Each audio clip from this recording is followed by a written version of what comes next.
Traveling through a trail for 2 hours, the police reached the location. Arcadio Alvarez was found in a sugarcane field.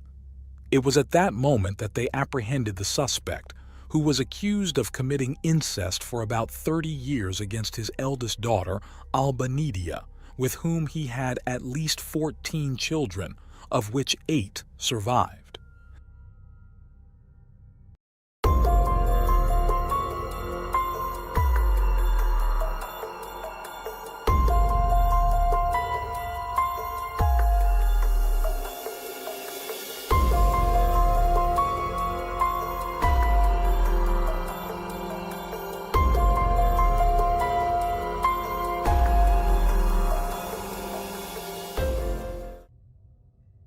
Very little is known about the childhood and youth of Arcadio Alvarez. We know that at some point during his youth, he formed a relationship with a woman whose identity has not been disclosed, and with whom he had a daughter. It appears that his partner died in 1979, and he was left to care for the little girl, who was then 5 years old. The girl's name was Alba Nidia Alvarez, who later became known as Nidia. After the death of his life partner, Arcadio moved into the home of a relative, an aunt of Nidia's, though it was unclear whether she was his sister or the sister of his deceased wife. However, a few years later, Arcadio began to encounter problems in that house, which is unsurprising, as the man started to abuse his daughter.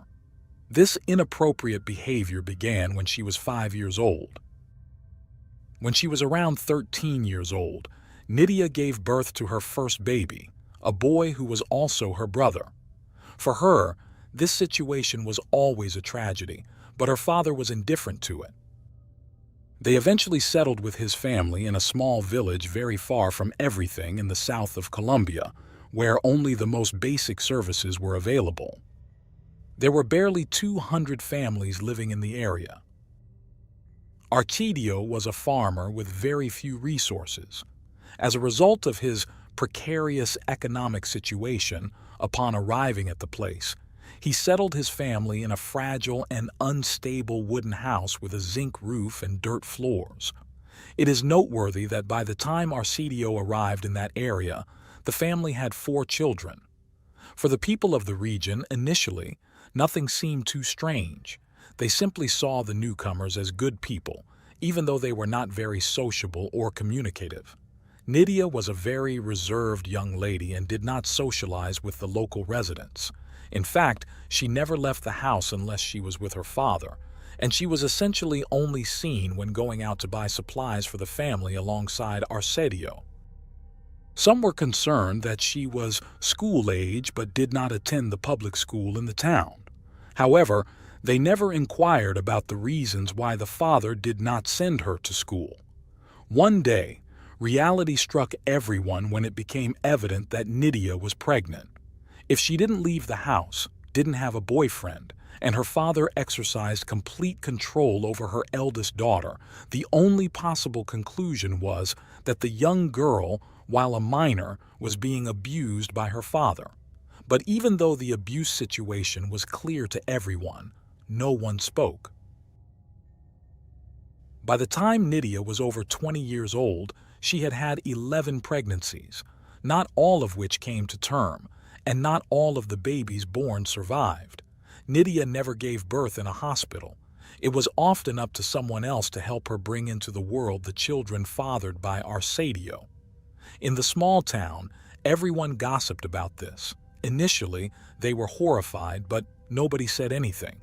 Of the 14 children Arcadio and his daughter Nidia had, in the end, only 8 survived, 3 girls and 5 boys. Only Nidia learned to read and write because her father taught her. The rest had all their rights violated, starting with the right to an identity, since they were never legally registered. It was as if they did not exist. Without an essential document like the birth certificate, they could never enroll in the small local school that around 80 children attended, nor were they vaccinated or treated at the local clinic. Local inhabitants later reported that they saw the irregular couple when they went out shopping and never noticed any affectionate relationship between them. Some neighbors claimed they had the chance to talk with Nydia, but instead of offering help or some kind of support to get out of the situation in which she was the victim, they blamed her. They told her that having intimacy and children with her father was not right. Her response was always to remain silent. No one ever dared to confront Arsadio or reproach his misconduct. Later, some neighbors claimed that while he seemed like a decent man, he was extremely serious, and the people feared he might do something to them. Over time, the forbidden carnal relationship between relatives became something everyone started to accept as normal in the locality. Apparently, on a few occasions, the Alvarez's home was visited by personnel from the local Secretary of Education and the Colombian Institute of Family Welfare, as well as representatives of the Catholic and evangelical churches. The goal of all was to motivate the parents to send the kids to school, but this never had any effect. To make matters worse, these organizations also failed to pay attention to the fact that the children were not legally registered. It seemed that at that moment, the wind was blowing in Arsadio's favor. However, Arsadio pushed the limits too far, and that was the beginning of the end of his sinister plan of subjugation and abuse to the detriment of his entire family. As Nydia later recounted, her father began to show interest in perpetuating his deviant behavior with at least one of his granddaughters, who was around 11 years old. And as if his immoral behavior wasn't enough, he began to insinuate to his older male children that they could do the same. This undoubtedly set off alarms for Nydia, and it could be said that a divine intervention paved the way to the end. Around that time, Orlando, a pastor from the Pentecostal church, spoke to those present at one of his sermons, including Arsadio, who wanted to appear as a correct and faithful man, about the topic of incest and what it meant, labeling it as a terrible sin. This was a turning point in Nydia's life, who, at the end of the meeting, approached the pastor to ask him to pray for her. But the stars were aligning, as around that time, the world learned about the terrible case of Elisabeth Fritzl in Austria, whose father, Joseph Fritzl, kept her captive in the basement of his own house for 24 years, fathering 7 children with her. The case of Elisabeth was so shocking that it seemed people around the world were willing to prevent such situations from being repeated. It was this story that propelled Nydia to make a definitive decision. Also, religious conviction that her father was forcing her to commit a sin, and the fear that one of her daughters could become a victim of the same man added to the need to protect her descendants from the father's brutal assaults. The man, who always had a hellish temperament, beat one of his 6-year-old sons for waking him from his nap by fighting with one of his sisters. That, apparently, was the last straw. At that moment, Nydia confronted her father who, as he always had, reacted by hitting her. This was the strategy the man had used for years to ensure obedience through fear. But this time was different. Fueled by rage and courage, Nydia fought back, something that surprised Arsadio. Nydia knew she had no other option but to leave that house. For that, she not only gathered courage but also had the full support of her older daughters. Trusting in God's will and with the strength gained from her conversations with the pastor at the first opportunity, Nydia took her 6 youngest children and fled the humble house that had been her prison. The 2 oldest male children, 18 and 16 years old at that time, chose to stay with their father. The group left and headed to a nearby town, where Nydia took some time to settle her family before formally filing a complaint against her father with the authorities. Initially, she only dared to accuse him of having beaten her young son, but later she expanded the complaint to detail the years of abuse she herself had been a victim of. Clearly, before taking any action, the authorities had to conduct an investigation to corroborate the serious accusations Nydia had made. Meanwhile, Her 6 children depended solely on her, and they were in a different town where rent had to be paid. But if there was something Nydia was an expert at, it was working hard, so it didn't take too long before she found a job at a local restaurant. She worked exhausting shifts, starting at 5 in the morning and finishing at 8 at night. She devoted 15 hours of her life daily, from Sunday to Sunday, to the demanding job that barely earned her 7,000 pesos, less than $4 at that time. In the meantime, her eldest daughter, 16 years old, took care of her siblings and became the most important support for the suffering mother. However, the authorities who heard Nydia did not make much effort to investigate what happened, and valuable time was lost for the woman and her children in terms of receiving the support they were justly entitled to from the Colombian state. The first to take real action on the complaint was a family commissioner who, seeing that the case was not being properly addressed, decided to send the information to Hugo Parra, a close collaborator of a counselor. Months had passed after the first complaint was made when Hugo, representing the counselor, arrived at the house occupied by Nydia and her children to learn firsthand what had happened. The man was completely shocked. As Hugo later told the media that covered the story, Nydia and her children were living in extreme poverty. The house they inhabited was in terrible condition, lacking clean water. The smell was almost unbearable. And of Nydia, only her shadow remained, as the 35-year-old woman looked almost 70. At that moment, it was decided to make the case public knowledge and to start a strict follow-up of the progress of the complaint. The following months were dedicated to gathering testimonies that would attest to the truthfulness of Nydia's accusations. Finally, in January 2009, it was considered that there were sufficient elements to present the case to the General Attorney of the nation. Immediately, the highest authority of the public ministry ordered a group of detectives to start investigating the facts officially and in depth. The impunity that Arcadio had enjoyed came to an end on March 27, 2009.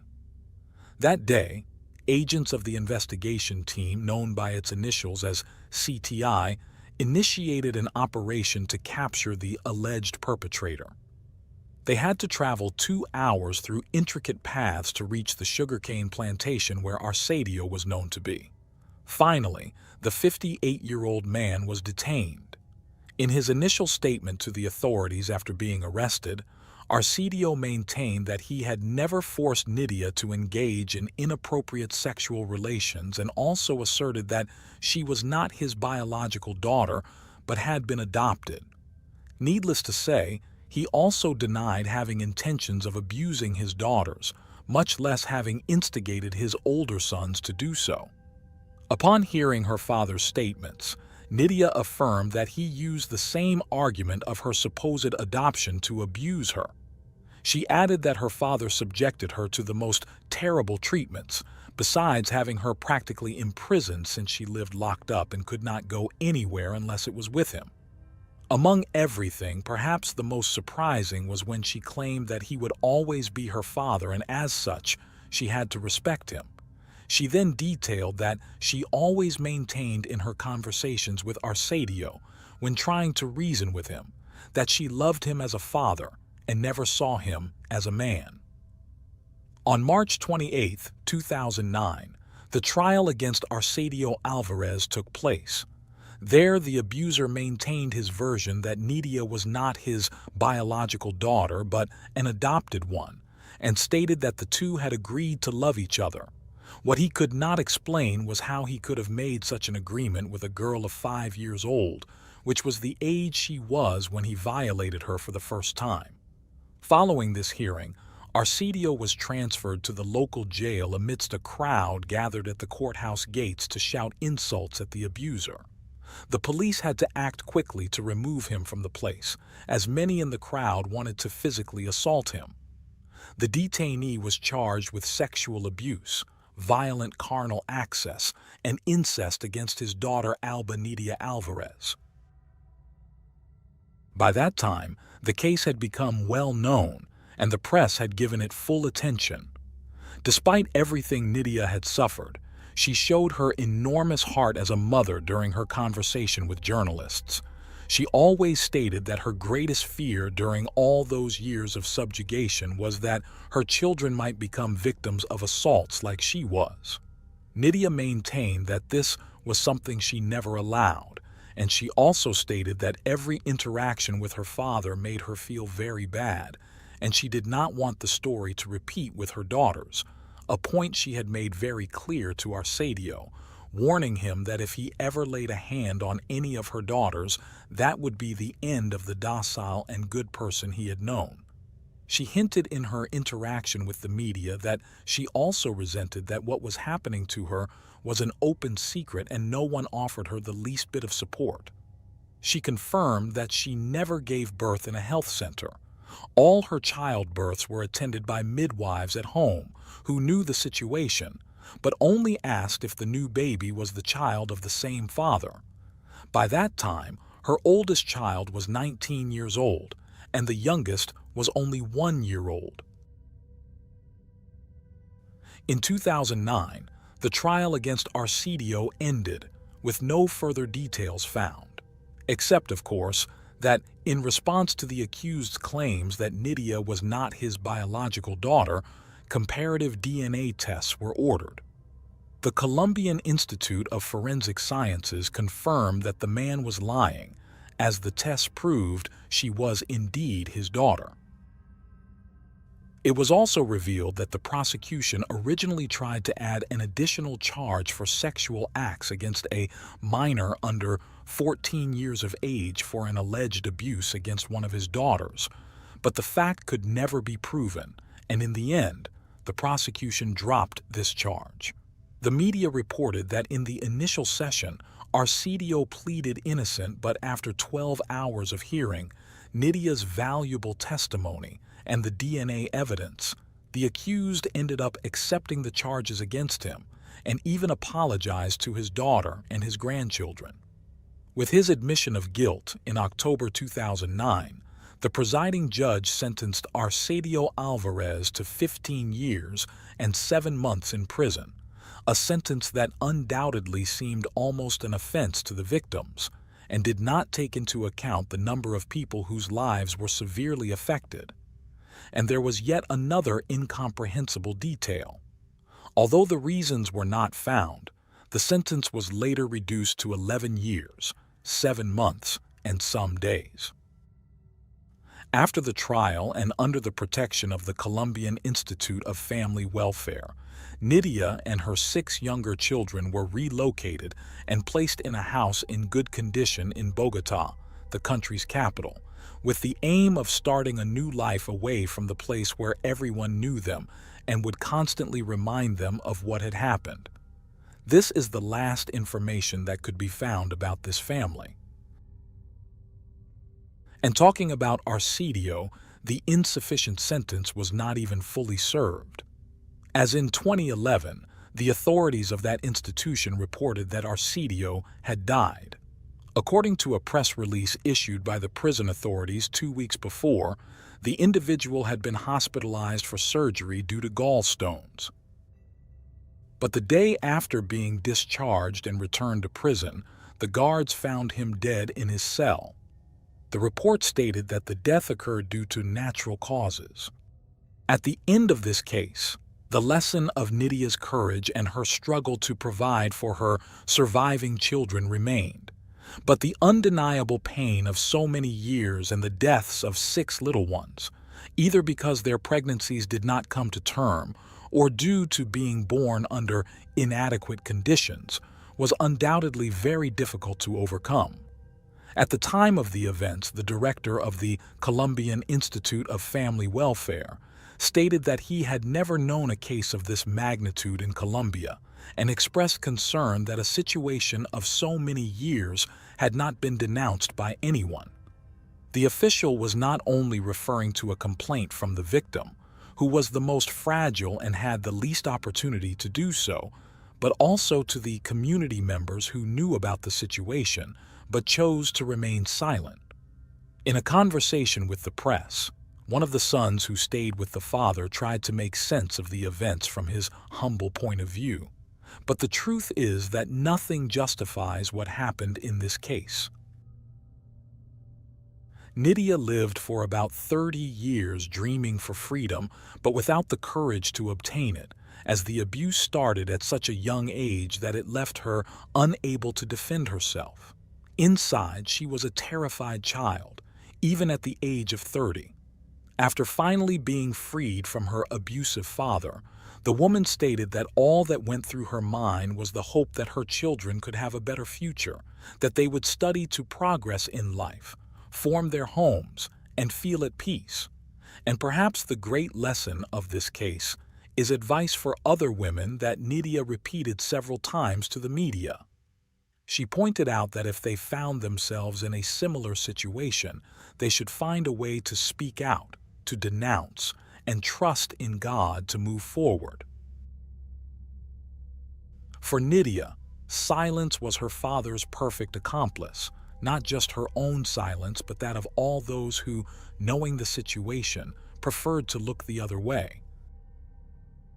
And that's the end of today's case. As always, I appreciate your support for my work. If you subscribe, like, and share this video, it will help me continue creating content. This was another episode of Unreal True Crime. See you soon.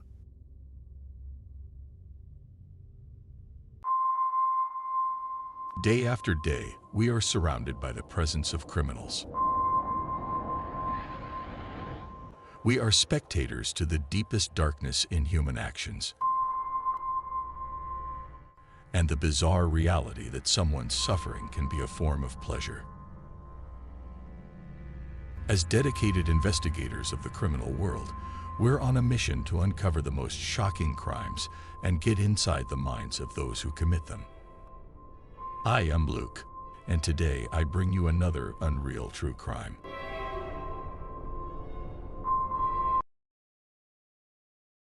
The story of Alison Bonilla.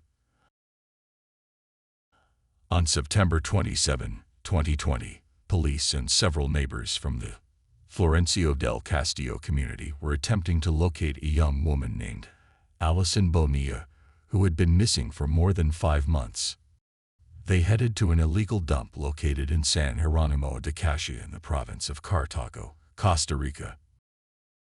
The first thing they spotted was a sock and a shoe, inside of which was a nail. Yendri, Alison's mother, instantly identified the clothing and even recognized the nail. Due to the nail polish color that had been applied at her nail salon, they're failing to find any more remains of the young woman. The search party withdrew, disheartened, but not defeated. The next day, they returned to the area and ventured down to a nearby coffee plantation, located 93 meters deep into the illegal dumping ground. What they found left them completely stunned. Buried beneath the soil, moss and weeds were skeletal remains of the young woman, including vertebrae, ribs, parts of her upper limbs, pelvic bones, and a femur connected by cartilage. 8 meters from that site, they discovered a piece of fabric belonging to the pants Alison was wearing the day she disappeared. A little further away, they found a second shoe and part of an arm. It appeared that the mysterious neighbor who had provided this information had not lied. The event had been as horrific as he had described. But how did all this happen?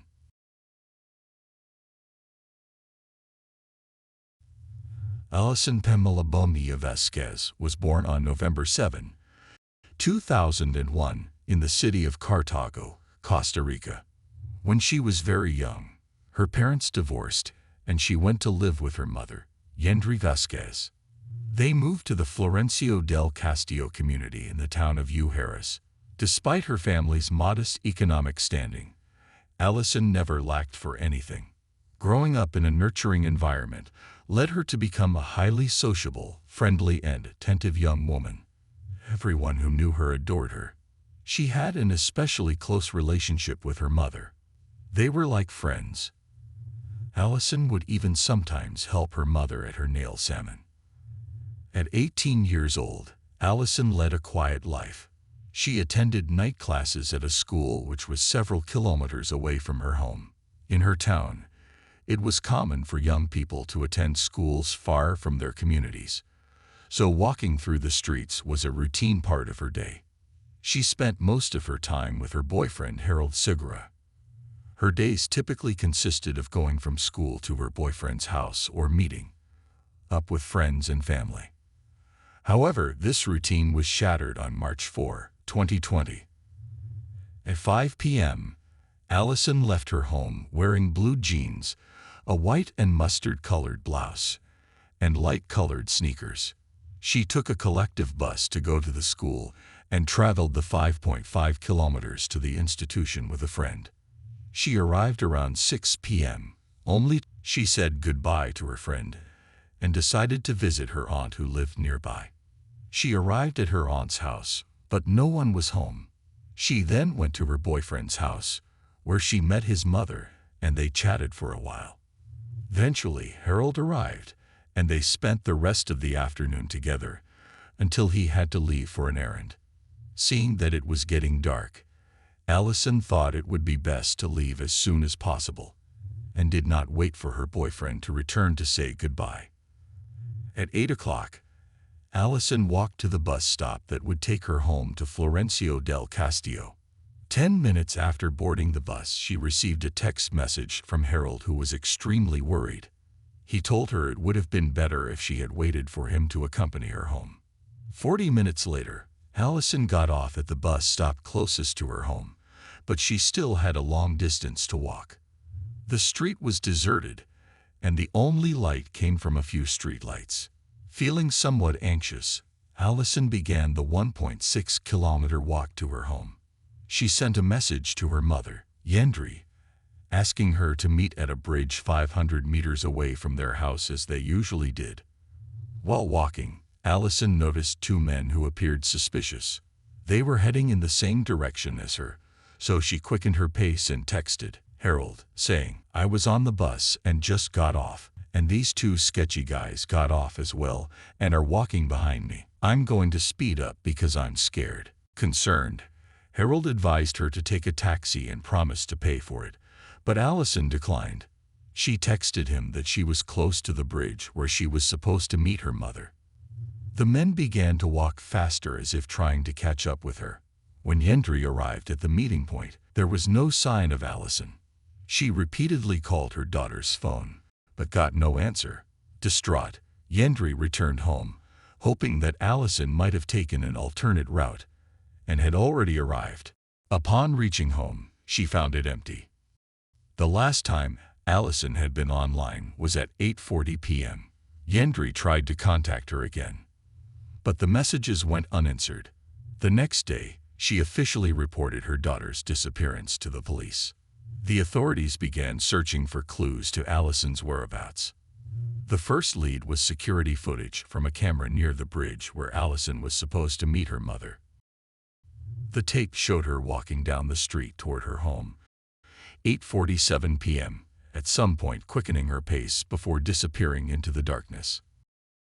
There were no further traces of her after that. The following day, the Judicial Investigation Organization and the Ministry of Public Security joined the search. They examined various places close to the locality, including a lake and a nearby hydroelectric dam. The case drew the attention of the community, who decided to assist the authorities in the search. While investigating the streets near Allison's home, they discovered an object that caught their attention: a pair of plasters lying on the ground. This development was strange because the police had already searched the same area on the first day and found no trace of Allison. Someone seemed to be attempting to mislead them. On March 11th, a local resident came to the police station to share something suspicious he had seen on the day of Allison's disappearance. Around 8:30 p.m., the neighbor observed Allison walking briskly down the street near the bridge. A wine-colored BMW was parked nearby and started to follow her, gradually increasing its speed before stopping in front of her. Allison spoke for a few seconds with the person inside the car and then got in. The car then sped away at high speed, Upon hearing the neighbor's account, the police took immediate action to locate the vehicle. They searched all the houses near Allison's residence. On March 25th, they found the car in one of these homes. On March 29th, the Judicial Investigation Organization announced that they had seized the car for DNA testing. They also revealed that an investigation was underway against the car's owner, a man named Nelson Sanchez Urena. The 28-year-old man was known in the neighborhood for being extremely reclusive. He hardly spoke to anyone, and when he did, he was not friendly. Locals said he came from a somewhat strange family about which not much was known.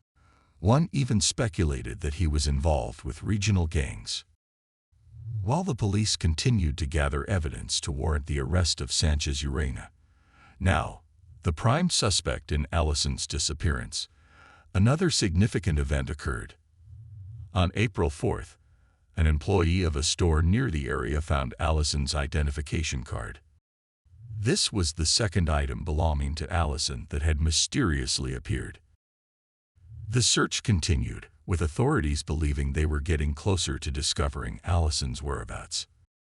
On April 17th, the police confirmed that they had found significant clues related to Allison's disappearance in the seized car, although they did not disclose any further details. On May 1st, the Costa Rican Red Cross joined the search efforts for Allison.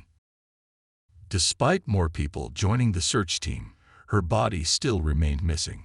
In the following months, the police focused on investigating the prime suspect and gathering enough evidence to charge him. Finally, on September 2nd, the Judicial Investigation Organization ordered the arrest of Sanchez Urena. He was formally arrested at same day without resistance. 24 hours later, authorities revealed that they had found traces of blood in the trunk, the car that had been seized over 5 months ago. These traces were matched with DNA samples from Allison Bomia's family. The results confirmed that there was no doubt that Sanchez Urena had attacked the young woman inside his car. Realizing that there was no turning back, Sanchez Urena decided it was time to confess his crime. He requested a meeting with his lawyer to reconstruct the events for the police. On March 4, 2020, Sanchez Urena was driving his car when he saw Allison walking quickly down the street. He offered her a ride home, claiming it was late and that 2 nearby strangers looked suspicious. Trusting him, Allison got into the car, but once inside, Sanchez Urena attacked her and forced her into the trunk of the vehicle. He then took her to a coffee plantation.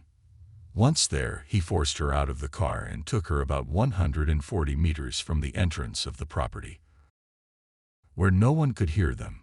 After reaching the secluded spot, he struck her, causing an injury that left her unconscious.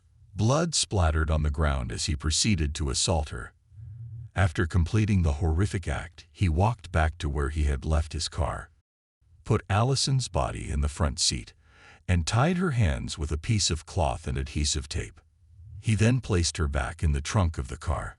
Next, Sanchez Urena drove to an illegal dumping ground and took Allison, who was still unconscious, out of the trunk. Without hesitation, he threw the body into a coffee plantation approximately 450 meters deep to ensure that she would remain there undetected. The police subsequently ordered 6 months of preventive detention for the main suspect. That same day, they went to the illegal dumping ground to search for Allison's body. Dozens of volunteers who had been following the case on TV and were devastated by the news of her loss joined the search. On September 27, a sock and a shoe were found, which Allison's mother, Yendri, identified as belonging to her daughter. Inside the shoe was a nail that the mother instantly recognized, as she had painted it in her salon just days before her daughter's disappearance. The following day, a team of rescuers descended into a coffee plantation near the illegal dumping ground. Using safety ropes and specialized mountaineering equipment, they reached a depth of 93 meters where they found vertebrae, ribs, parts of the upper limbs, pelvis, and a femur connected by cartilage. These remains were covered in undergrowth, soil and moss, some even fused to the ground. 8 meters from the previous site, a piece of fabric was found, belonging to the pants Allison was wearing on the day she disappeared. A second shoe and small bone fragments, which appeared to be part of an arm, were also discovered. They were unable to locate the young woman's skull. It may have rolled out of sight due to its shape. The remains were taken to a laboratory to verify if they match Allison's DNA. Forensic experts found that the body had fractures in the thoracic spine and ribs, which were consistent with the injuries caused by the fall, as described by the suspect. This indicated that they were dealing with a premeditated murder. Although Yendri, Allison's mother, was utterly devastated by the loss of her daughter, she found some solace in knowing that Sanchez Urena would spend the rest of his life in jail. During a press conference, Yendri's lawyers stated that they would do everything possible to ensure the murderer faced the full extent of the law, serving as many years in prison as possible. While they couldn't bring Allison back to life, they could seek justice on her behalf. As they awaited the start of the legal process, Allison's family held a funeral. On March 1, 2021, Sanchez was officially charged with homicide. On April 30, the criminal court ordered his trial and extended his pretrial detention by another 4 months to prevent any escape attempts. While the case had made significant progress, the most challenging part remained, gathering enough evidence to prove the act was premeditated. Yendri testified that Sanchez Urena had previous encounters with Allison. On one occasion, Allison had gone to pick up her cousins from the bus stop and met the suspect. The man offered them a ride home, which they accepted despite the awkward silence during the trip. Days later, Allison received a message on Facebook from Sanchez Urena, asking if she disliked him. Allison replied that she didn't, as they had never spoken, and she didn't know him well enough to form an opinion. The man tersely acknowledged her response. This demonstrated a long-term obsession with Allison, as he even claimed to be deeply in love with her and envious of those she spent time with. However, during the trial, the defendant completely changed his version of events. He claimed innocence and said his previous statements were made under police pressure and torture. Nevertheless, there was no turning back. The body was found where he initially indicated, and DNA evidence in the car directly implicated him. Allison's family provided their testimony in a separate room, as they did not want to face the attacker. Despite this, Sanchez Urena continued to plead innocent. On the morning of August 18, 2021, he was officially sentenced to 18 years in prison for simple homicide. He was acquitted of the abuse charge due to the state in which Allison's body was found, making it impossible to prove. The family was dissatisfied with the sentence, calling for up to 35 years in prison, which is customary in such cases. The verdict was later annulled by the criminal chamber of the Supreme Court of Justice, and the case was reopened to determine if the crime involved premeditation. In November 2021, the appeals court rejected the family's claims and upheld the original sentence. As of today, the case remains open, and Allison's family is pushing for the crime to be reclassified as aggravated homicide and for a review of the sentence. Yendri, Allison's mother, has not only had to cope with the horrific loss of her daughter, but also with cyberbullying. Dozens of people found her Facebook profile and posted messages on her wall, blaming her for Allison's death because she had allowed her daughter to walk alone at night. Local residents came forward in various meetings to say that it's entirely normal for young people in the region to walk long distances from bus stops to their homes. Allison's boyfriend has given several interviews, expressing his outrage over what happened. He mentioned that Allison had many dreams and goals, which Sanchez Urena took away from her. Despite this, he felt grateful for the 1 year and 10 months he had spent with her, stating that she will always be his angel and the best life partner he could have ever had. Although the investigation has technically closed, several questions remain. The family's lawyer has pointed out that it is quite strange for Sanchez Urena to have moved Allison's body to the bottom of a landfill without any help. There is also the mystery of who the men were who had been pursuing Allison on the day of her disappearance, which prompted her to get into the car of her former neighbor.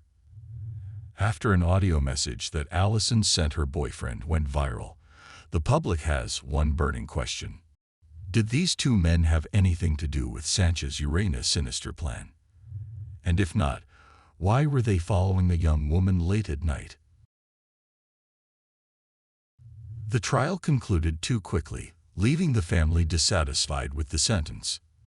They hope that, in the future, such cases will receive the necessary attention so that all those involved face the appropriate penalties. Once again, dear audience, I thank you for your time and for being part of this community. If you haven't subscribed yet, I cordially invite you to do so. This was another episode of Unreal True Crime. Good night.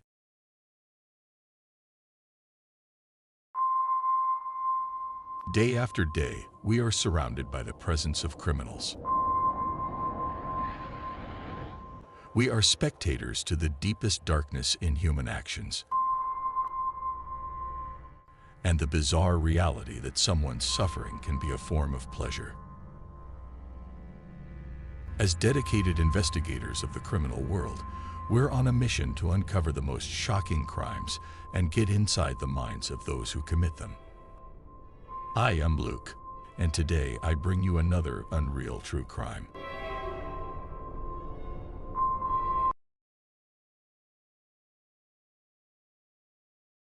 The horrible case of Elliot Rodger.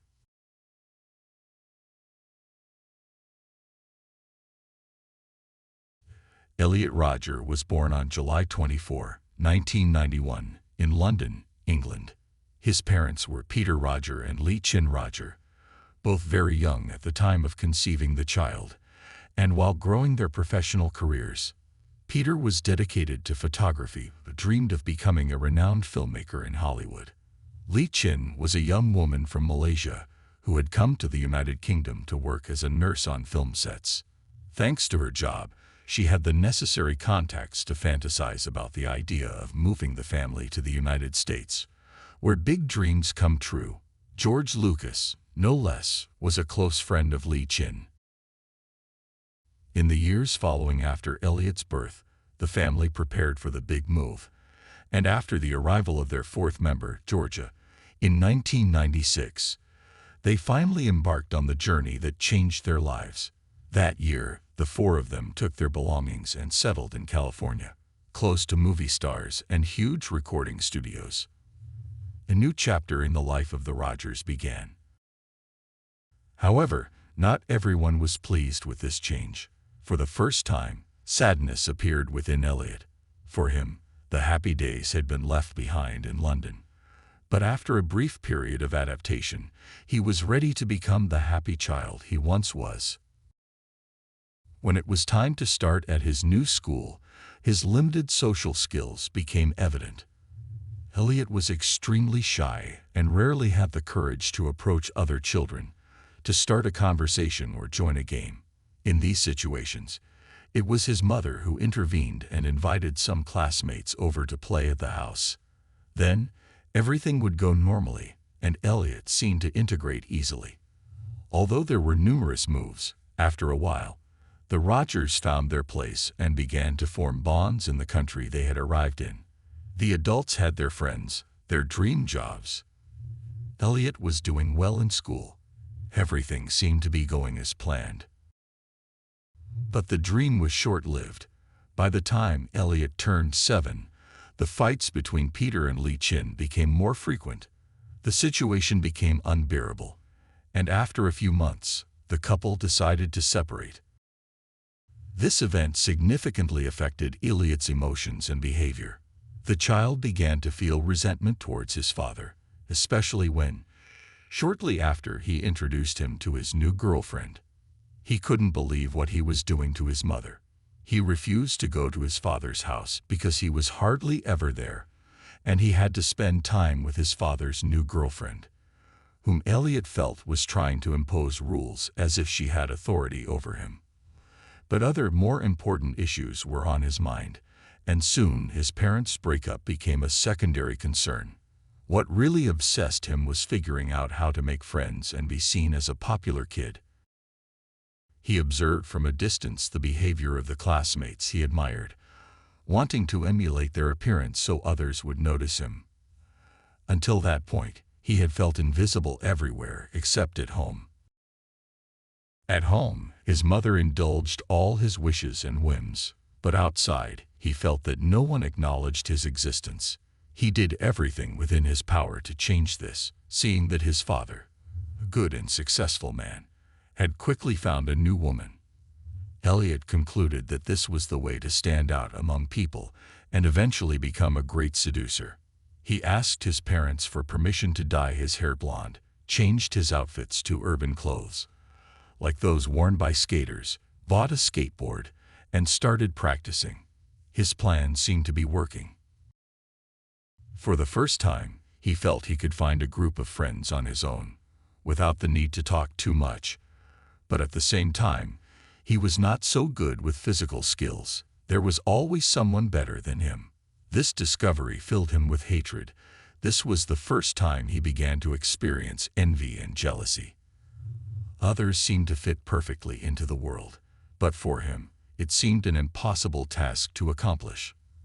Unfortunately, this thought began to completely take over his mind, plunging him into a vicious cycle of resentment.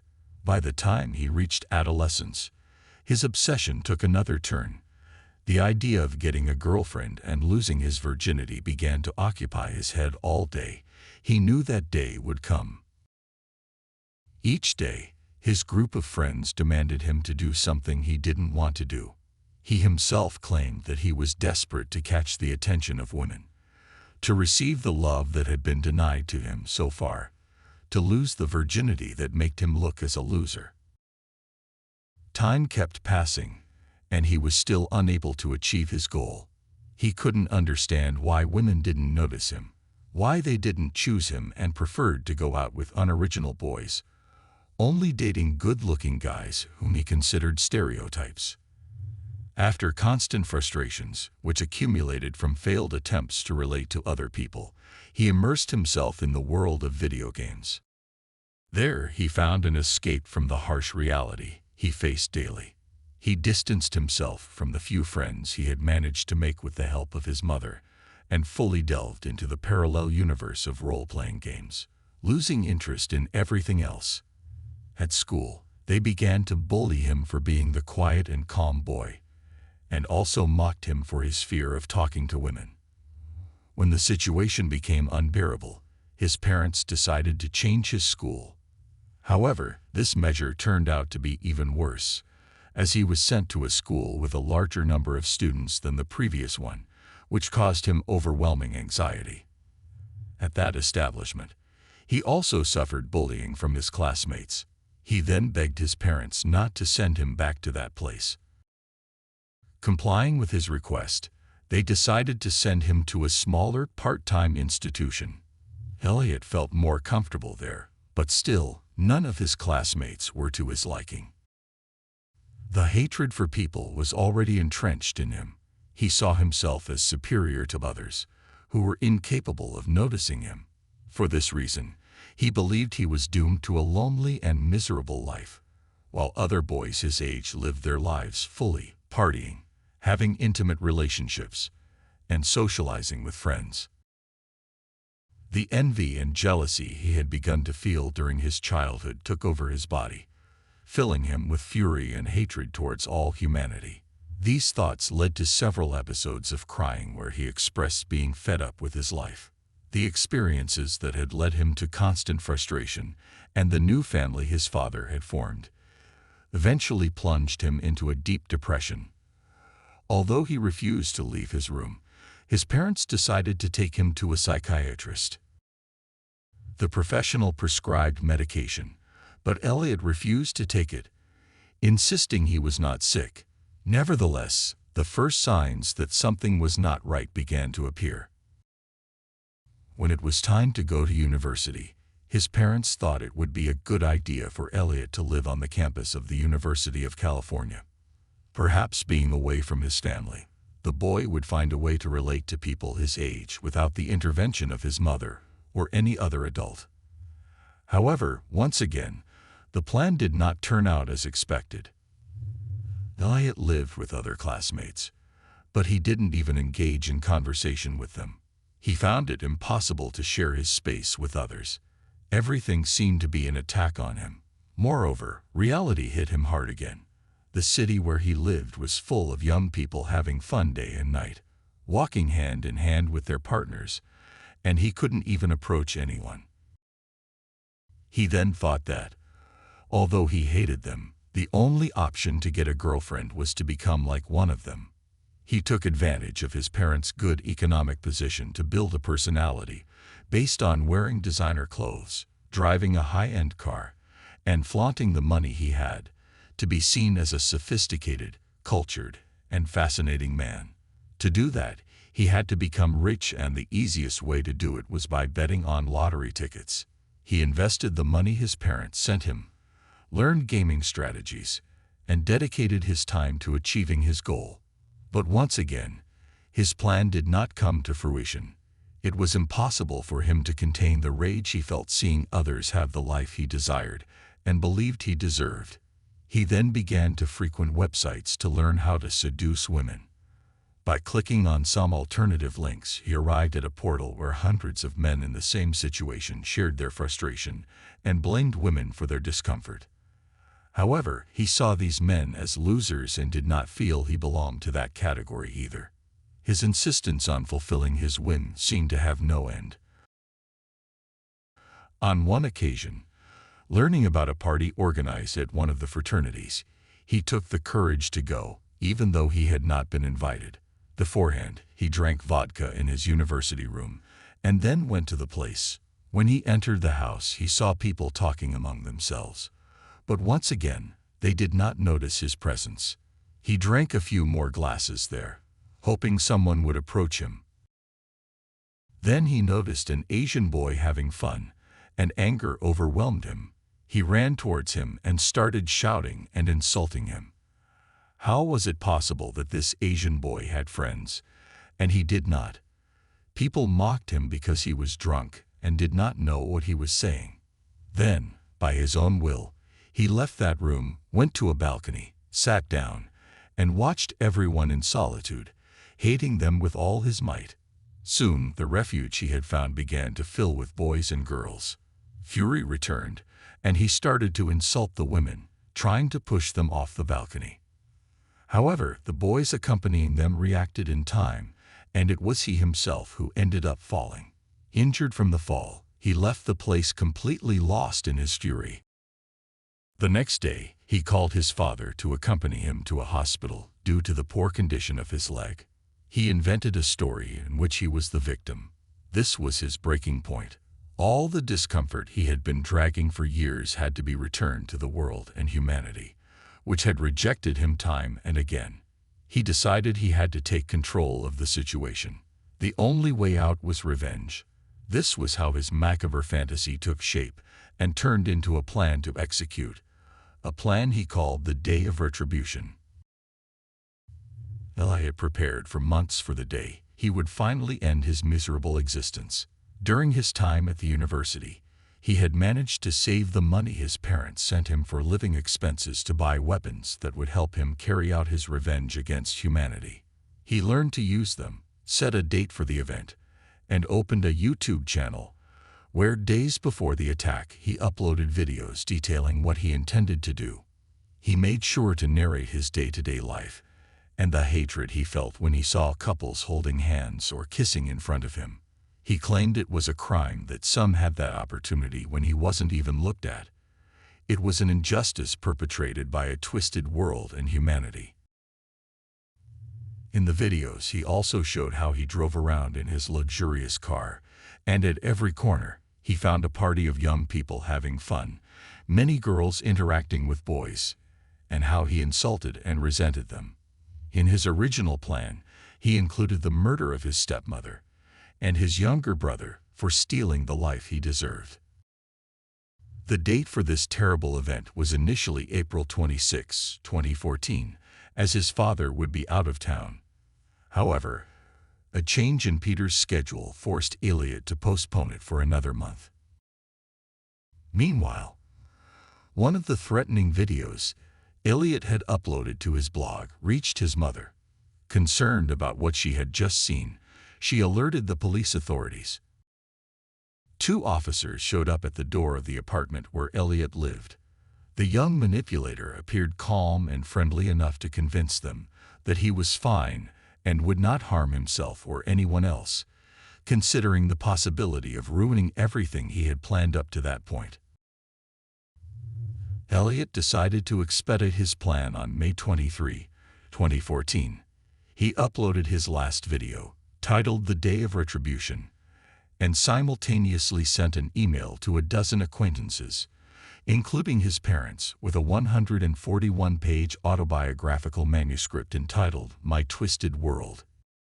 In it, he explained the reasons for his hatred towards humanity and justified the horrible actions he was about to commit. His targets were women who chose other men and those men who had the fortune of living the life he believed he deserved. Even in his apartment, he stabbed to death 2 of his roommates and a friend who was visiting them while they were sleeping. He then got into his car and drove to a fraternity, where, according to him, the most beautiful women who had rejected him throughout his life were located. He knocked persistently on the door, but no one opened. He then fired his weapon at a group of girls passing by. 3 of them died instantly, while 1 was injured but survived. Elliot got back into his car and drove through the streets of the city, bringing terror to each person unfortunate enough to cross his path. Passing by a store, he fired his gun numerous times from his car without getting out. Suddenly, the police managed to locate the loose murderer they had been searching for minutes. They began to pursue him, exchanging gunfire. Elliot, out of control, ran over people in his attempt to escape until he was shot in the hip, causing him to crash into a light post.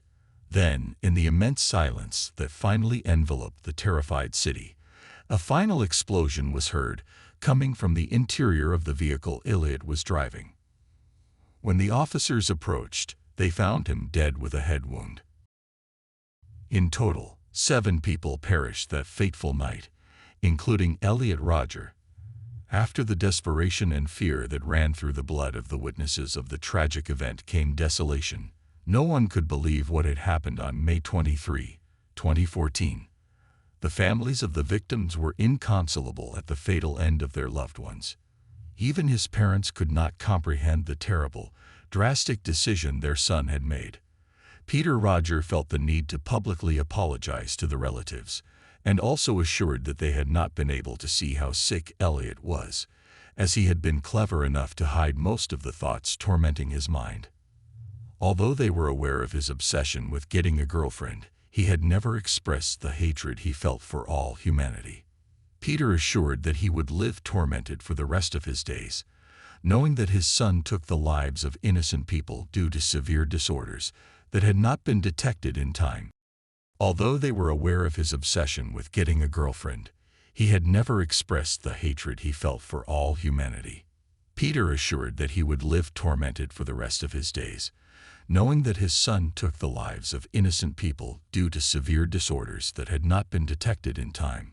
In this account, Rodger recounted that as soon as his ex-wife received the email containing the manuscript, she called him desperately to warn him that something bad was about to happen. They believed Elliot was going to take his own life. They then drove to meet him and convince him not to do anything rash. But by the time they arrived at the place, the attack had already started, and the news from the police was the death of their son and 6 other people. In an attempt to remedy what Elliot caused, Elliot's parents dedicated their days to joining the fight for improvements in the health system and against gun possession. The case of Elliot Rodger demonstrated that once again, an entire system failed to protect people's integrity.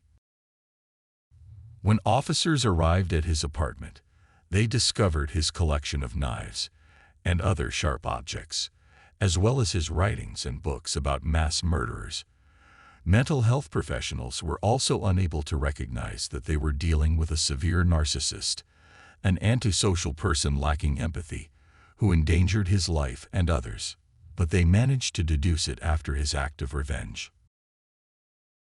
What is even more striking is that while for some, Elliot Rodger was a heartless murderer, for others, he represented someone who did justice for people who feel invisible. And that's the end of today's case. As always, I appreciate your support for my work.